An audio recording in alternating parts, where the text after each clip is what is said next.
Hello, everyone. Thank you for being here today. Thank you for extending your time and wanting in your ability to learn something new. I appreciate you being here. Today, we're going to be talking about dyslexia, and this is by myself, prevention educator Ruth Del Pino. I also start my presentations with who I am, just so we can sort of set the groundwork for the rest of the presentation. So hello, everyone. My name is Ruth Del Pino. If you don't know by now, I'm a prevention educator at the Mercer Council on Alcoholism and Drug Addiction. I am the Drug-Free Communities Program Coordinator. I have a Bachelor of Arts in Global Studies, Political Science, and American Studies. I'm certified in teaching English as a foreign language, life skills training, and leadership. So why this presentation? I always start my presentations with this because I know that a lot of the time the information I share may be a little scary. So first thing is, this is not to scare you. This is to inform you. This is also not a parenting class. You are the best parent for your child, you know them the best. And the other thing that I want to reiterate is that this program is meant for anyone that works with children. And in terms of when we're talking about anyone that works with children, this could be someone who is a neighbor, someone who is in your life, someone who you've adopted, your nieces, your nephews, your grandchildren, anyone that is a youth that you interact with, educators. This is for you, and that we always want to make sure that we are giving the best information to those that interact with youth. Also understand that my perspective is shaped by my approach and my learning experiences, meaning that as a prevention educator, as someone who coordinates programs for youth, I look at the things that I think would be best interacting with youth and would be best in sort of mitigating a lot of risk factors. And I use that information and I put it through my presentations, and hopefully you can do some of your own research along the way. Also understand that this is evidence-informed and some evidence-based. And what I mean by evidence-informed is that this is evidence-informed in that I look at all the information that I can, I give as much detail as possible, and I put it into the presentation so that you can come up, and then I can sort of come to my own conclusions in what I see the data as. But you can also look at the resources if you're watching this on the YouTube channel, and go through those resources as well while you are going through this with me, and sort of come to your own conclusions about what the research says and what the resources say. And by evidence-based, I mean that there are quite a few different programs that we do at the Mercer Council, such as Life Skills, Too Good for Drugs, Protecting You, Protecting Me, Footprints, things like that. And what essentially we do is I take a lot of those presentations and a lot of that evidence and I put it into my presentation so that it has a good backbone for a lot of what the information is to stand on. So without further ado, we're going to get into this conversation, and there is nothing inherently triggering about this presentation, but understand that dyslexia is something that affects a good majority of the population in the United States. So if this is something that triggers you or is something that may be hard to deal with, please do what you can to address that, as well as letting me know if I need to slow down or speed up. Also, we're going to be talking about dyslexia because there are a lot of different areas to this, right? And so the first thing is that essentially, when we're going to be talking about this, is that dyslexia actually has a Greek root. Dys means abnormal, lexis means word in Greek. So I don't want to take up too much of the time for this YouTube video because it is something that has such good graphics and it really does explain a lot. So I just want to jump right into this video. And this is TED Ed, which is a great resource for anyone looking for any really good content on the subject matter they're looking at. Take a moment to read the following.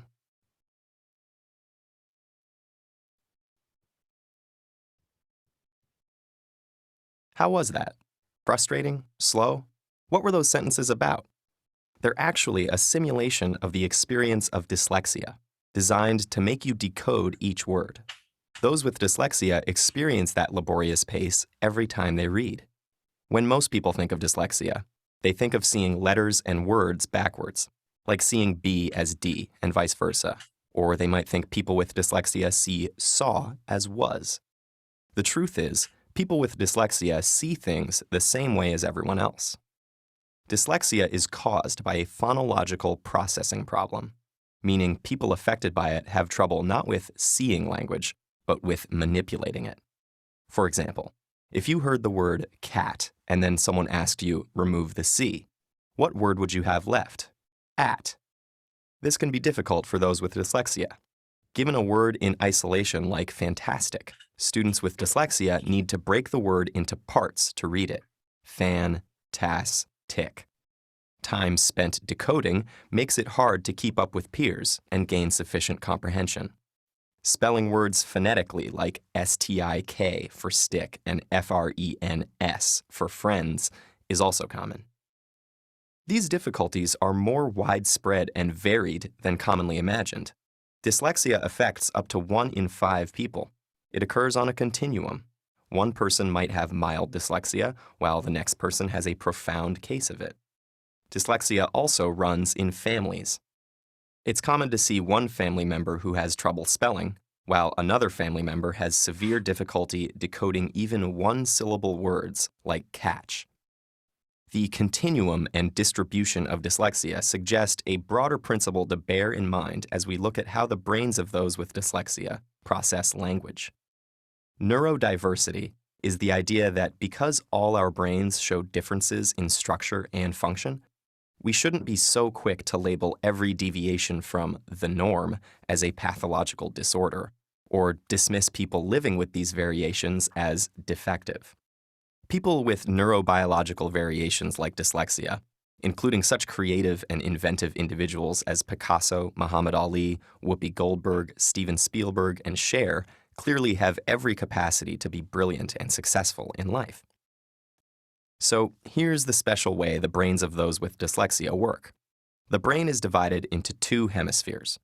The left hemisphere is generally in charge of language and ultimately reading, while the right typically handles spatial activities.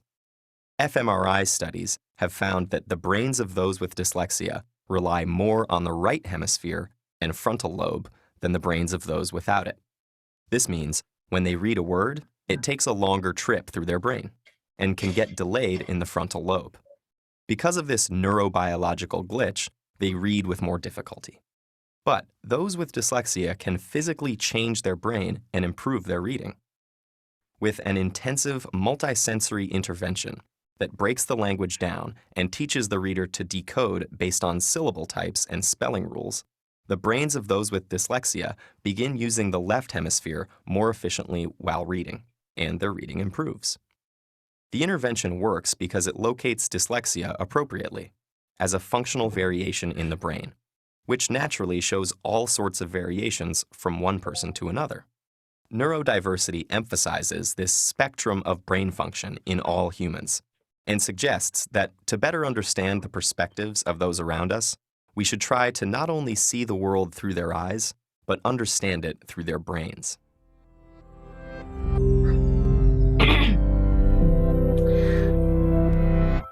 So I really like this video for a lot of reasons, and it's because it has such good graphics, first of all, but I also think that when we're sort of looking at this, we want to, I don't know why it's, oh, there we go. Why we are looking at it in this lens, that dyslexia is not something that is something abnormal in the brain necessarily. It's not something that is a disability in that this person cannot function well in society.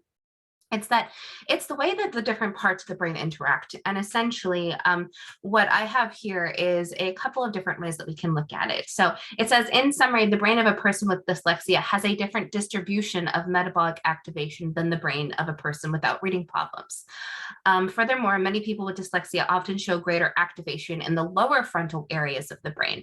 So when they're sort of looking at this, it's that it's not as if their brain is not working. It's not as if the brain does not have something that it is looking through to make sure that it's processing this information. It's that sometimes it sort of takes a detour in how it gets to the brain, or how it gets to the parts of the brain that recognize those words. So it's not something that necessarily deals with the eyes, it's how the brain processes it. And that doesn't necessarily mean that there is no adaptation for the brain. We're actually going to be talking about many different types of therapies that change the formation of the brain so that people who have dyslexia can live for the fuller lives. But at the same time, it's knowing that this brain is not defective. It is not something that is wrong. It's just something that is.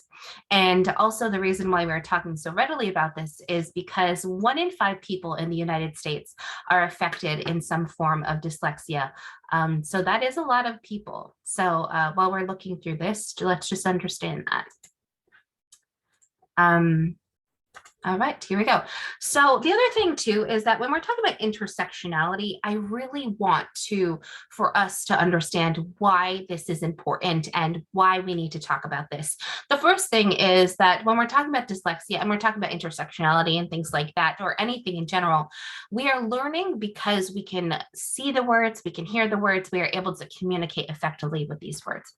And not everyone who has dyslexia is able to do that. So I would like to for us to recognize that as well, that sometimes there are words that people have in their brains. It sounds so beautiful in their head. And when it's said out loud, it's not always the same thing. So I think that while we are looking through this, we can recognize that as well. And to understand that there are many different factors that contribute to how people express themselves. But language in its own right is just something meant to communicate a meaning, a sentiment from one place to the other. And it is a form of communication. And there are many different forms of communication. So if there's one area that's not necessarily fostered, there could be another area that's fostered as well. And we're sort of going to be talking about that with intersectionality in a different way, where there are many different existing systems at once that affect the way people interact with their environment. Now, the first thing is that the reason why we're going to be talking about intersectionality is it's actually something that was coined by Kimberly Crenshaw, who was a philosopher and actually a civil rights lawyer who looks at this term to recognize that all systems in a society exist at once. This means that there are people who suffer in more than one way, and there are multiple ways that people can live in harsh systems that do not do well with their adaptations, which means there are also times where things are set up against them. And I want to read this just for a second so that we can understand the exact definition. But intersectionality is an analytical framework for understanding how aspects of a person's social and political identities combine to create different modes of discrimination and privilege. Now, the study was actually meant to address the promotions of Black women at work. And there's a great article that talks about how Kimberly Crenshaw sort of came to this process, but I don't think we have enough time to look at that. But I highly recommend that you look at this at the end of the presentation. But essentially what she had found was that Black men and white women were able to be promoted at a higher rate than Black women. And essentially what she had found was that there are people who exist in one system, such as gender, and other people that exist in another system with race. But it's also understanding that race and gender are not something to be separated by a person. It's something that just exists on a societal level, that many people, depending on where they are, have different labels, reactions, identities, and political opinions on how the world should work. Now, this also inherently means that as a Black woman, especially considering history and the way that we look at the way we are considering these different parts and how people are affected, is that women in general have had more discrimination than men, just in general. But when we're looking at race, we also can understand the gradient of what race does in an environment where people just have to exist, especially in a business level, and how they sort of want to move themselves forward in their lives and in society. So when we are looking at the intersectionalism of race and gender, we also should look at the intersectionalism of race, gender, and biodiversity or neurological impact. And we're going to sort of be talking about this in a couple of slides from here. But before the video had talked about neurodiversity, and we're going to explain that later on in the presentation. But I want everyone to keep that in mind as we move forward, that essentially, neurodiversity is meant to look at the many different ways people's brains exist. And it's not saying that one time is normal or one space or one brain is normal and the others aren't. It's understanding that there are so many different levels of cognitive ability and levels of spatial thinking, of auditory thinking and things like that, that when we look at the way people are learning, it's understanding that so many people can offer so many things if we accommodate their neurodiversities. Now, The reason why I'm sort of bringing this up as well is because people of color in general are looking at the rate of schooling and the race and how it interacts with their learning abilities, that it actually affects how they learn and it will project parts of their future. Now, this in particular, this study was actually done. This is the nefarious confluence of race, schooling, and dyslexia. And they were talking about New York City schools and how they were able to provide for people who were dyslexic. Now, there's this one part here that I want to highlight, and you can definitely look through this as we move through.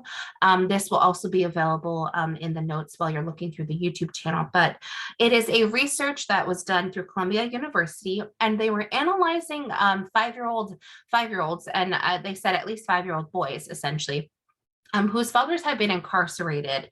And they concluded, and this wasn't surprising, that they were ill prepared for school compared to those peers whose fathers were not incarcerated. Shocking, I know.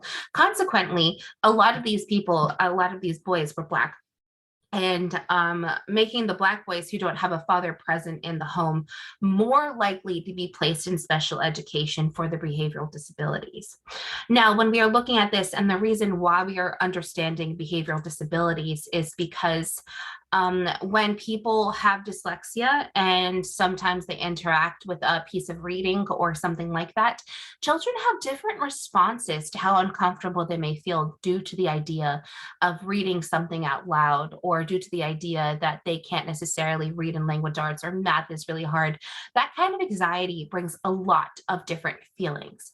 And because a lot of people of color, there may be some bias from teachers and school systems that actually place those people of color in different places so that they're away from the good kids. And these good kids get that education, but these kids who are labeled bad or disruptive or problematic don't necessarily get the help that they need. And essentially what they had come up with, and the solutions that they had said, and a lot of the research had implied, that they said white teachers, especially those who struggle with unconscious bias and white privilege blindness, tend to be reactive to Black students. Thereupon, this leads to addressing symptoms rather than the root causes for those symptoms. So not only did they have things going on at home, they also had learning disabilities that they needed to address, but they were only seen as someone who was a behavioral problem, not necessarily a learning disability. Also, understanding the child's home life needs to be the #1 priority before any decision when we are talking about schooling. So there is obviously a lot more to this study, but I just want people to know that it exists, and it is a great part of this presentation, because I think that it really does take something that we don't necessarily see as racist, and we take something that we don't necessarily see as a disability or something that affects people's day-to-day lives, and puts them together and lets us know that the cross-sectionalism of that, the intersectionality, and the way that people exist with these different levels and identities is holistically real, it's holistically authentic, and it is something that needs to be bearing in mind when people are making lesson plans and interacting with schooling and interacting with resources available in school systems. And we're going to be talking about the school system more later on. Also, when we are talking about this, I do also want to talk about comorbidity. And comorbidity, we're going to be a little bit getting a little scientific this time around, but comorbidity essentially looks at the many different ways that people can have one or more additional conditions after co-occurring with a primary condition. So maybe, for example, there is someone who has been diagnosed with something that is their primary diagnosis. There may be something else that is found because of it, or because it sort of adds to it, or it is a side effect of. So comorbidity also talks about a lot of the time that people have dyslexia may also have ADHD. So that's also a part of that too. I have a wonderful graph here that talks about dyslexia and how many of these populations also tend to have some of these things. So it can be ADHD, autism spectrum disorder, depression, dyscalculia, dysorthography, those sorts of things, dysgraphia. So when they are sort of looking at this, it's understanding that dyslexia is one of an existing person, and that the comorbidity may also be something that people need to keep in mind, because when they have one thing and another thing, it's good to address both. And also, I have a couple of studies here that were talking about this. And this was a great study that was done on psychiatric disorders associated with dyslexia. And they had found dyslexic children experience 3 times more behavioral disorders, and 1/3 of children with behavioral problems turn out to be affected by dyslexia. Now, obviously, this is correlation and causation, and depending on where we look at this, we can make different conclusions. But this evidence is quite interesting, and it lets us know that there is something there that needs to be addressed. Also, they found that ADHD is the most frequent psychiatric disorder associated with dyslexia, and underpinnings of this link between the two disorders seem to rely on cognitive and genetic factors. So maybe it's one that carries one gene and another that carries another gene, and they sort of coincide that way. But it is something important to know that because these behaviorals, the behavioral disorders are something that also happen, it is knowing that people who have dyslexia also are very likely to have anxiety, are likely to have ADHD or ADD, are likely to have depression. These are the sorts of things that we need to address, because children in their own right, when they want to deal with these things, when they want to deal with this anxiety, what do they turn to? And when they have mental health disorders, when they have mental health problems in general, what do they do to cope? And that is sort of where we're looking at this as a preventative measure. Also, there is a great resource on YouTube that I actually found. I believe it's called, A2I Dyslexia. And she is a person based out of London, a very small YouTube channel, but essentially looks at the many different ways dyslexia affects people. She talks about the education system, rationality, race, ADHD, and it's just so interesting because there are so many different ways to look at dyslexia, and there aren't enough people talking about it because it is something that exists in all spaces, because it exists in many brains. So I think when we're looking at this, there are so many different ways that we can sort of address these sorts of things. And obviously her videos are quite extensive, but I would argue that because we have these sorts of resources, that we should use them more, because she looks at it from a different type of lens. And there was one in particular that I found that was really interesting. It's called The Education System Fails Me. And it is this one person who is an author that talks about education and how she was actually considered a problem child, and being Black, she was actually placed in special education. And they really didn't do anything else to help her. They just basically said, oh, you need special education, put her there, and didn't really help with anything else. And the reason being that she grew up in the 60s, and that was something that was really hard for people to experience back then when they were dealing with the school system. And now that we know better, we do better. But this is something to keep in mind, that these people who are dealing with these types of school systems, it still exists around the world. It still exists in the United States, and it's not something that is completely ratified or eradicated. So we're going to keep that in mind as we move forward. And check out that YouTube channel, because she talks a lot about the different intersectionalism and comorbidities of dyslexia. So I highly recommend checking her out. Also, on the matter of education, I think is inherently something that is exacerbated by school.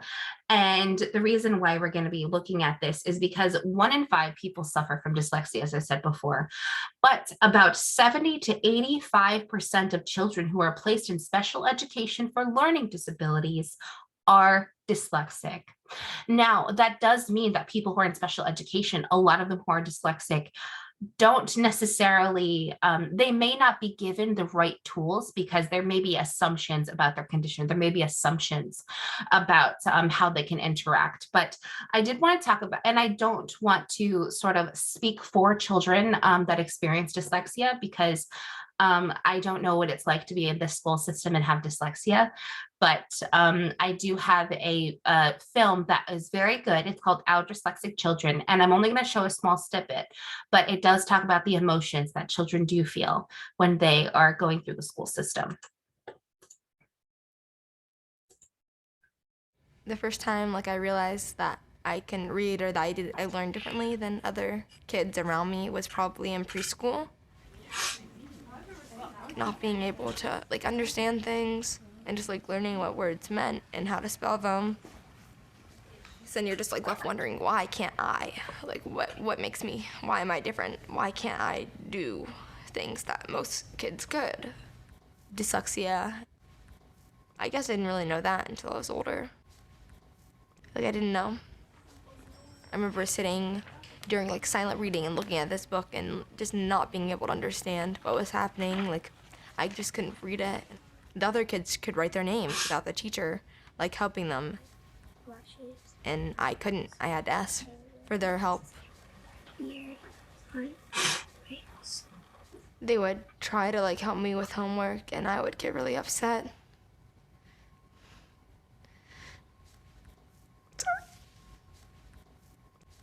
Just, like, frustration. And just, like, putting so much work in, and just, like, it was too much.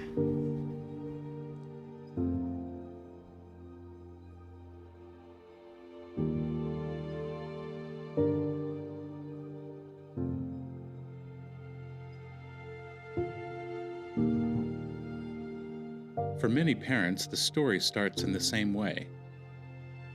The kids are happy, carefree, self-assured. They look forward to their first day of kindergarten. They're eager to learn and make new friends. But early on, the parents realize there is something wrong. When I'm in a reading group and it's my turn to read, it gets stressful because I don't know the words, and then some kid in my class says, you just don't want to read because you don't know how. How does it make you feel? Talk about how you feel. Very upset about it.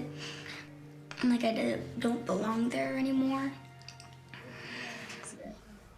Are you upset at the school, or are you upset at yourself? Upset at myself more than the school. Even though it's not your fault, you realize that, right?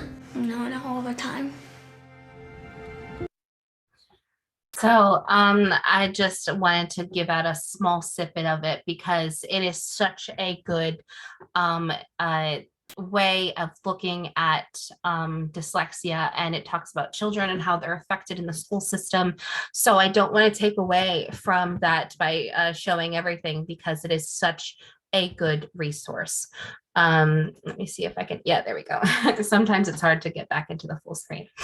All right, so when we're sort of looking at this, it is a really emotionally charged thing to look at, but it is such a good video for a lot of reasons. And the reason being is because it really dives into the mental health of children and how dyslexia does affect the way that they interact with their peers and their environment.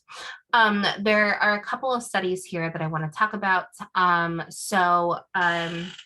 The biggest one is actually dealing with inmates in Texas, but we're going to talk about that in a second. Before I talk about that, it's that a lot of the time when people are looking at how to give children help or what to do to help children, especially in education, is that labels are an extremely important part of how people are given help.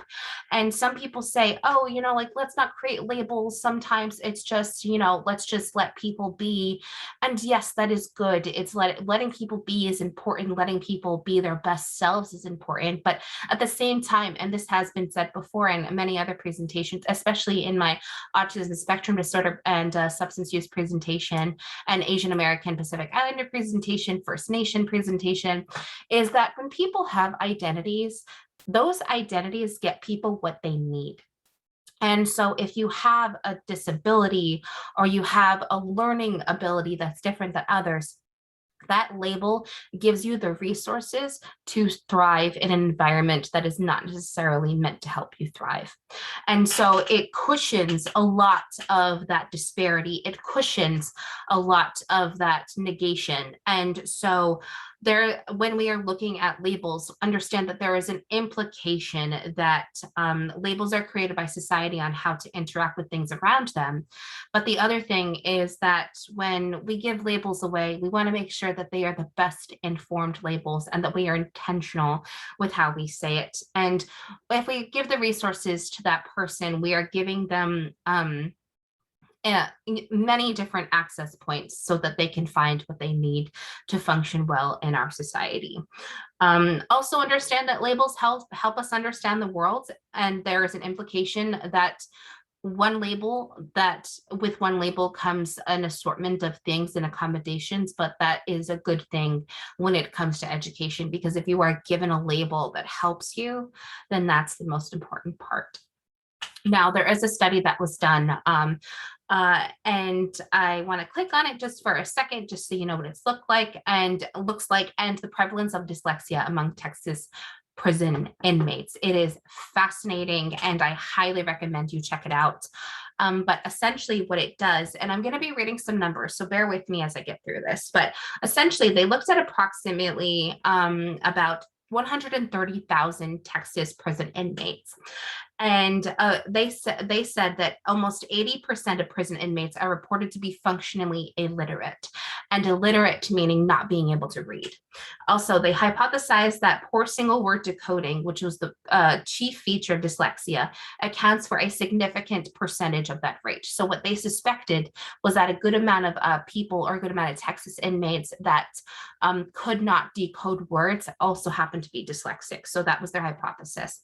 What they had found was that they conducted a cross-sectional sample survey of recently admitted Texas inmates, beginning with social and educational background and followed by an educational test battery that included measures of word attack skills and reading comprehension.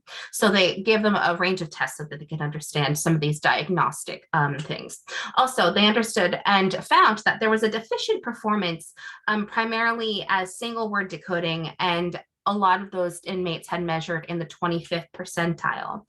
They found that 48% of these inmates that had these word attack skills were detected, and nearly 2/3 of the subjects scored poorly in reading comprehension.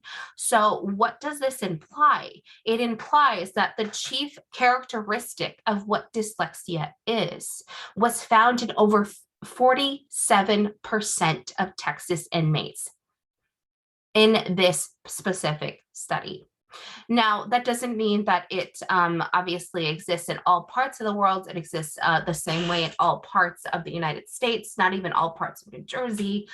But it is something to keep in mind that when we are looking at how people interact with their environment, how many times could we have mitigated people from doing something that could get them into jail if we taught them how to read, or if we intervened in a way that made them feel valued, if we addressed their mental health disorders, if we addressed their mental health concerns, if we accommodated their dyslexia, if we accommodated their neurodiversity? How many inmates would actually have reading comprehension problems at that point? 47% of those people having characteristics of dyslexia is mind-blowing to me, because that means that there could have been so many points of intervention for people to possibly not turn to a life of crime. So I thought that was a very powerful study.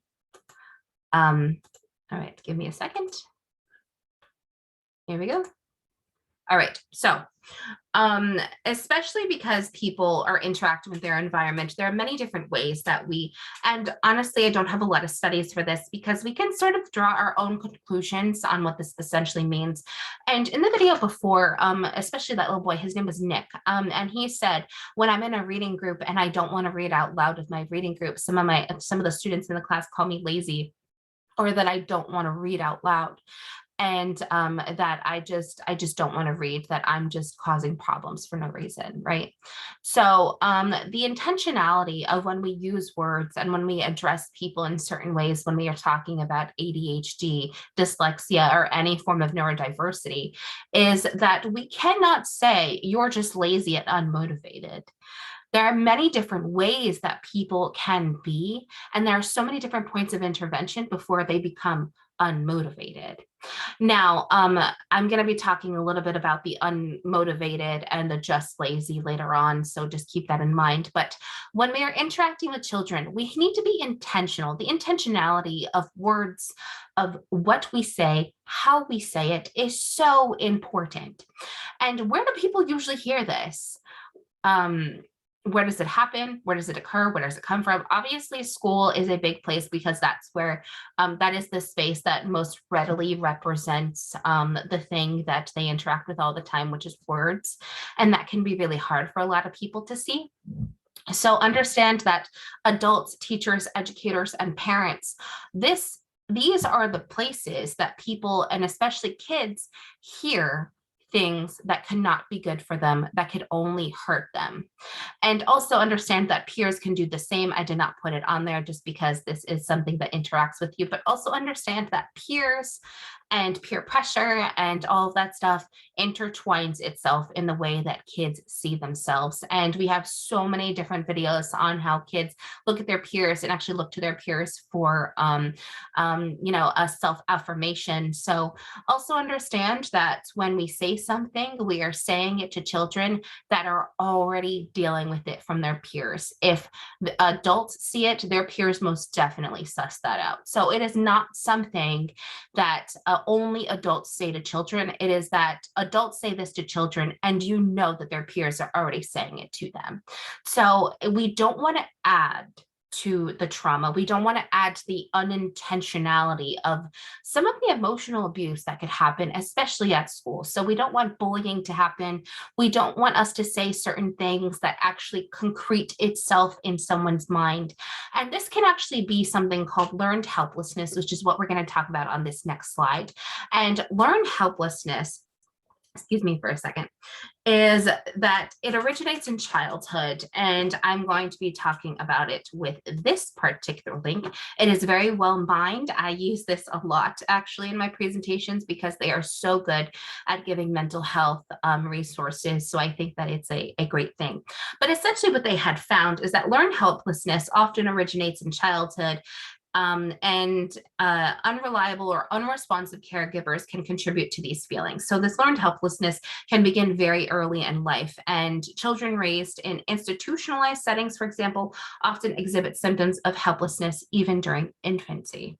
So learned helplessness is that essentially if you are given a scenario or you have something that troubles you and you cry, or you say something, or you exhibit something in some way that shows that you need help, and that is not addressed, you learn that no one is going to help you.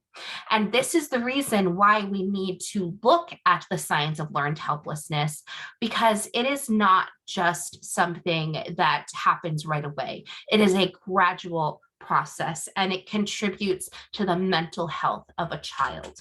Now, there are some common symptoms of learned helplessness that we can look for: failure to ask for help, frustration, giving up, lack of effort, low self-esteem, passivity, not caring, poor motivation, procrastination. Learned helplessness can also result in anxiety, depression, or both. Obviously, academic struggles can be a part of that. For dyslexia especially, it can be a huge part of that. So when you have learned helplessness, it is understanding that there are so many systems against children with dyslexia already, that if we do not look at the signs for learned helplessness in children in our classrooms, in our lives, in our day-to-day, then we are not doing our due diligence to make sure that children are thriving. So just keep that in mind, that there are many different ways for us to interact with this. There are many different points of intervention and getting children the help that they need. But this is just one of many ways that people can have learned helplessness, and it can happen in adults. So if it can happen in adults, it most definitely can happen in children. So I thought that was kind of pretty fascinating, actually. So also understand that everything is interconnected. And because you have learned helplessness, that in its own right can be a cause for anxiety.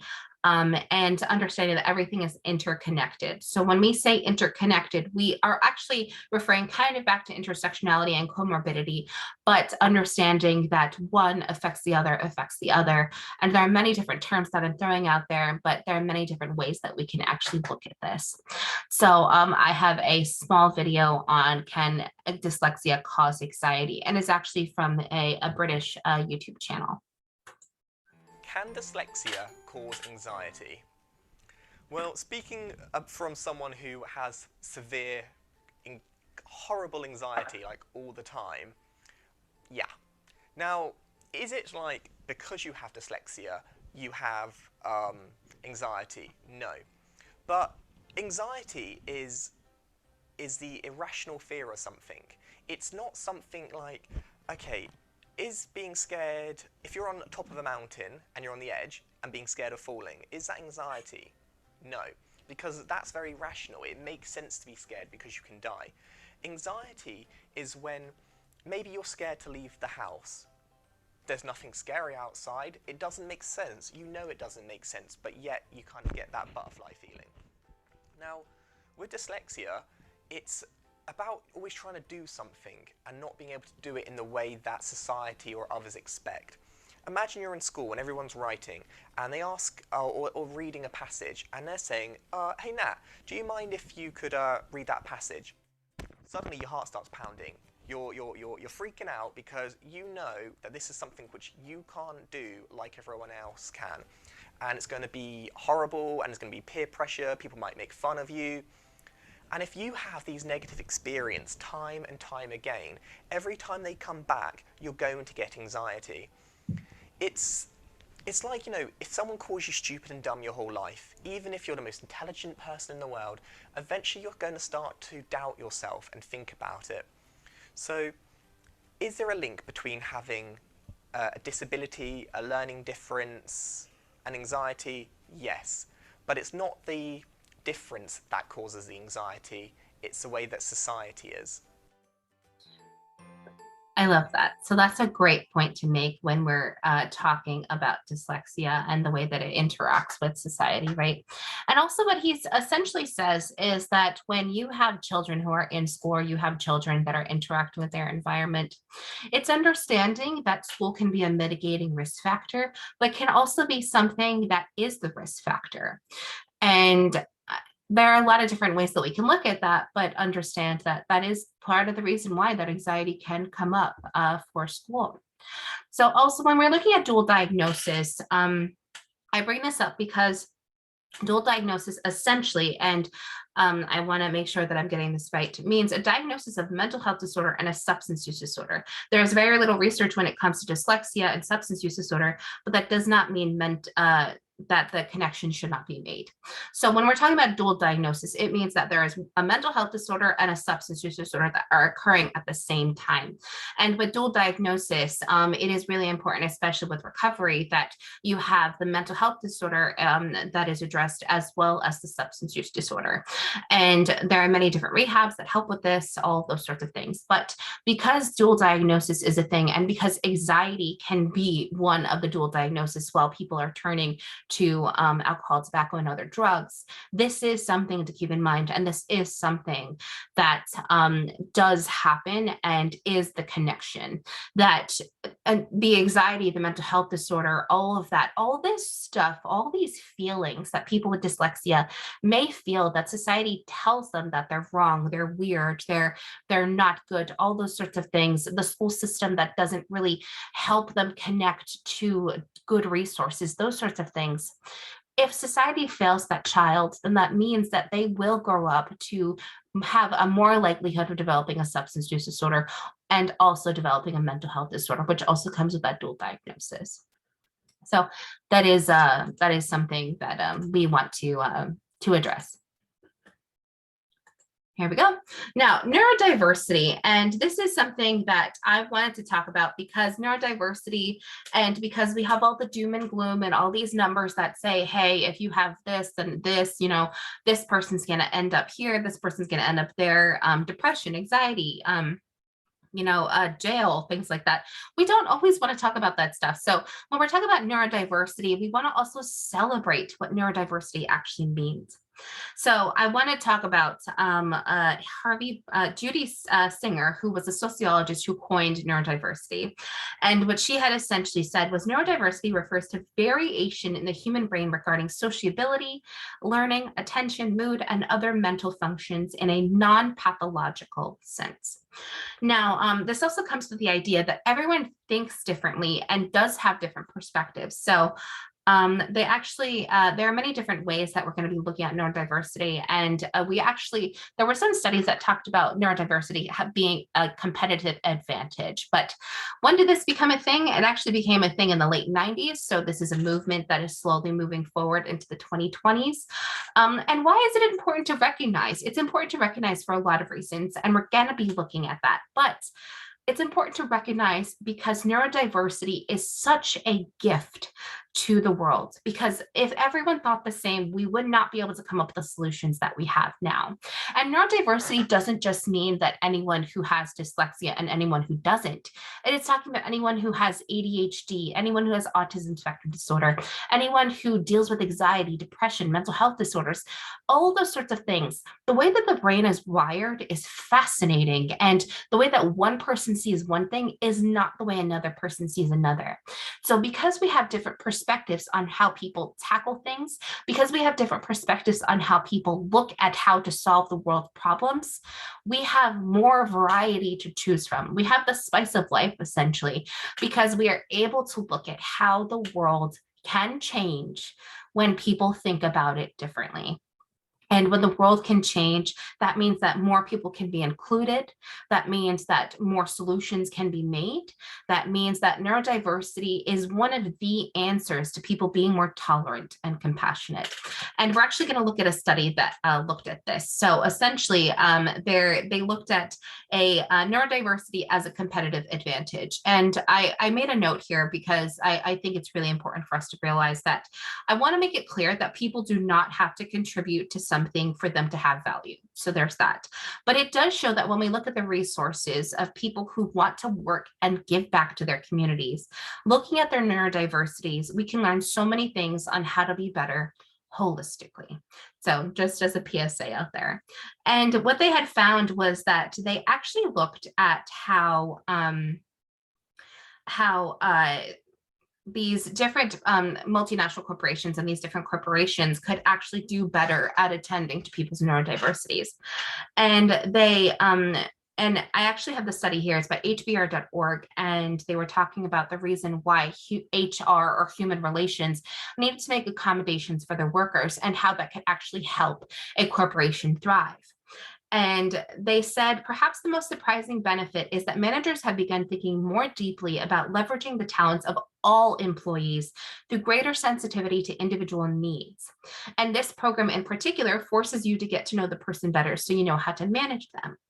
It's made me a better manager, they had said. So, we're going to sort of look at some of the data here. So my apologies if throwing numbers out there or we're sort of jumping around, but this stuff is really interesting. And they said, because neurodiverse people are wired differently from neurotypical, they may bring new perspective to a company's efforts to create and recognize value.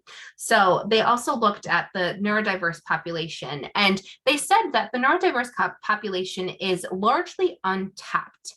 And unemployment can run, and this is astonishing to me, as high as 80%, which includes people with more severe neurodiverse disorders who are not candidates for neurodiversity programs. So this in its own right is something that needs to be addressed too, because some neurodivergent populations are not being tapped the same way and are not able to live fulfilling lives in that same way. So when they are working, neurodiverse people sometimes are often unemployed due to the unaccommodation of lots of corporations. And they looked at these 4 big companies, and while they are looking at neurodivergency, the reason why they did this was because they had more people who were neurodivergent being vocal about their neurodiversities.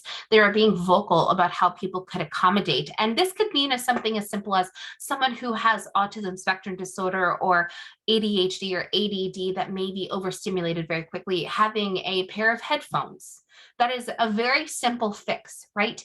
And when we are given these little things for people to function in an environment that makes them thrive, then we are only doing ourselves and the company we work in a service. We are furthering the mission of the company to get work done, but also to get it done in a way that makes everyone happy, that accommodates everyone's needs, and actually gives perspective on thinking differently, but also in its own right, because you have human relations, or HR in general that are making these accommodations, it makes companies more compassionate. And being compassionate and having that competitive advantage actually means that you'll have more people wanting to apply to your company because it is so accommodating to neurodiversity. So they had also found that there was a program called Autism at Work, and applicants were included with people with master's degrees in electrical engineering, biostatistics, economic statistics, and anthropology, engineering, physics. Some had dual degrees, and many held very high grades with honors and distinctions. One held a patent, another had a doctorate. So when they're looking at, especially when we're looking at these 4 big companies, it's knowing that these people who have certain programs that make room for them, it made that company better because they were able to have people that were so skilled, so ready, so willing to contribute to their work environment. And that in right, it causes people to be more compassionate because they are encountering that difference. Now, something interesting about dyslexia, we're going to be closing out this presentation really soon, is that it's the most commonly understood neurodivergent condition, because a lot of people just think it's word reversal, but there are so many more different aspects to it and the way of processing information. But dyslexia actually is the result of a specific visual spatial thinking style that can be sometimes and most of the time a gift. And the 2-dimensional words of symbols, numerals, punctuation, and non-connecting words actually teaches them to look at things in different ways. So a lot of people with dyslexia tend to have spatial thinking that is really helpful in certain professions such as architecture, graphic design, art, things like that. So I find that really interesting. And there are a lot of different ways of dyslexia and how people think. And they are actually most of the time verbal and sound thinkers, so audible and verbal. And they tend to have a lot of picture thinking as well. So it is interesting in that the way the brain of dyslexic people work is that it looks at things in a different way than people who are technically neurotypical. And I also want to say that this is interesting because there are so many famous people who have dyslexia, and this is a dyslexia charity, so I find that really interesting. There, in the video before, it did talk about some dyslexic people, but I just want to point out Leonardo da Vinci, Walt Disney, Albert Einstein is one of the most famous people who had dyslexia, Whoopi Goldberg, John Lennon, Jamie Oliver, Steven Spielberg, all of this stuff. These are the people that, even though they had something that may have been a risk factor because society teaches them that they're different or that they don't need accommodation, is that when you are someone who has something and you overcome that, or you use it to work with what you have, then that is so important. And knowing that there are so many famous people that have done so many different things in so many different fields is knowing that there is not one type of person who is dyslexic, and there's not one type of society that can exist to accommodate dyslexia. Also, they're looking at alternative brain pathways, so that if you are looking for alternative reading strategies for anyone in education, there are a lot of people, especially when they're younger, there are many different types of therapies that they can look through. The phonetic processing is one of them, many different theories and methods to sort of rewire the brain to recognize letters and numbers and shapes and things like that in differently, so that people with dyslexia are able to learn at a better rate. So how can we help? And I always do my presentations with this because I think that it's so important for us to understand. How can we help? First thing, be considerate of every condition and nuance of a child.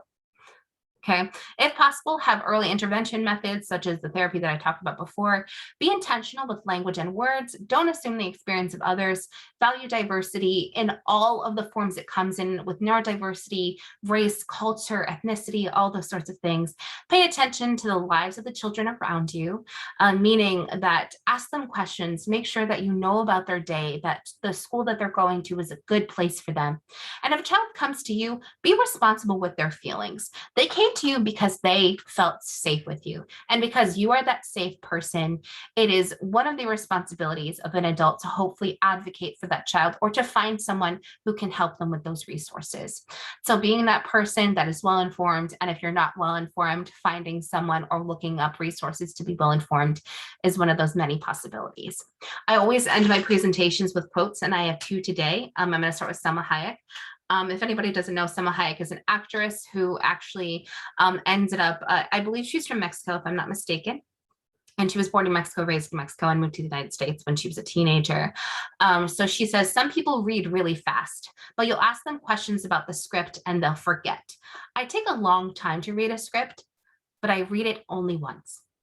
And that is something that I find so interesting, that even with people with dyslexia, they may take a long time and be very deliberate with how they read and processing that information, but that does not mean they're not absorbing that information. And Selma does that in a great way. And also understanding that she not only speaks English because she had written this in English, or had spoken this in English, she is originally from Mexico, so she also speaks Spanish. So not only did she learn another language, she learned another language while also being dyslexic. So that means that there are no limitations on people who have dyslexia. Also, Albert Einstein, a very famous dyslexic person, or person with dyslexia, said that everybody is a genius, but if you judge a fish by its ability to climb a tree, it will live its whole life believing that it is stupid. And I think this is something so poignant for us to realize, is that there is every assumption in the world that children just need to get through certain standards in order for them to thrive. But I think that it is so important for us to modify our education, for us to give special attention to the parts of a person's identity that really do help them thrive in the situations and environments that they're in. And in reality, it's just knowing that if we have the resources, if we have the knowledge, then we should only do that to serve our communities in the way that is best. And also to understand that if we give them those resources, children won't grow up with a form of self-identity that is harmful. They won't grow up turning to substances in order to cope. They will have less likelihood of mental health disorders. So if we give them the inner wealth now, if we give them something that is personalized and compassionate and well detailed on how we can mitigate anything that may harm them, then it is only doing the world a service, because children really are going to be our future leaders and the people that run our society next. So thank you so much for being here. Thank you for all you do. And thank you for being here and wanting to learn something new. I appreciate it. And I will see you all next week.